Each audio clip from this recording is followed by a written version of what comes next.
माझं नाव सागर पाडळकर, मी सांगलीवरून आलो आहे. माझी बी मेकॅनिकल झाले. माझं 13 वर्षापासून माझं वर्कशॉप आहे CRD इंजेक्टर्स मी काम करतो आहे. पण गेल्या काही दिवसात जसं BS6 इंट्रोड्यूस झाले तेव्हापासून मला वायरिंगमध्ये फार प्रॉब्लेम येत होता. सो मी इथं आल्यानंतर मला ऑनबोर्ड सगळं वायरिंग पाहायला मिळालं आणि आमच्याकडे 2 ट्रक्स पण आहेत. आम्ही ट्रकवरती पण काम करतो आहे आणि सरांनी फार सुंदर आणि अतिशय इझी पद्धतीनं वायरिंग आम्हाला पूर्ण शिकवलं. मेन फायदा इथे येण्याचा हाच आहे की संपूर्ण वायरिंग ऑन टेबल मिळते, परत ट्रकवरती प्रॅक्टिकल प्रायम मिळते आणि परत ऑन फील्ड पण आम्ही गेलो आहे. आम्ही इटलीच्या ट्रकवरती काम केलं, IVCOवरती काम केलं आहे. आता आम्हाला सर लॅपटॉपमध्ये वायरिंग डायग्राम बघून कुठून कपलरमधून कुठला करंट कसा जातो हे सगळं शिकवलं आहे आणि फार सुंदर असं ट्रेनिंग झालं आहे आमचं. आता जस्ट सुरुवात आहे, अजून पण भरपूर गोष्टी होणार आहे. सो चांगलं गेलं. हे माझे मित्र अमित बारामतीहून आले, ते बोलतो. मी अमित यादव बारामतीवरून आलो आहे.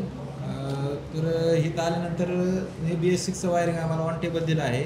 तर हे ट्रॅकिंग कसं करायचं, ह्याच्या अगोदर जे वायरिंग जे होतं ते पूर्ण बाजूला करून वेगवेगळे वायर करून शोधावं लागत होतं, फॉल्ट कुठं आहे तो. पण आता हे BS6मध्ये असं आहे की आपण हे कम्प्युटरमधून सुद्धा चेक करू शकतो कोणती वायर कुठं शॉर्ट झालेली आहे का, प्रॉब्लेम काय आहे ते. तर आपल्याला हे ट्रेनिंग घेतल्यामुळं हे सगळं करता येऊ शकतं आणि स्कॅनरचा आणि कम्प्युटरचा उपयोग करून आपण कमीत कमी वेळात प्रॉब्लेम सॉल्व्ह करू शकतो.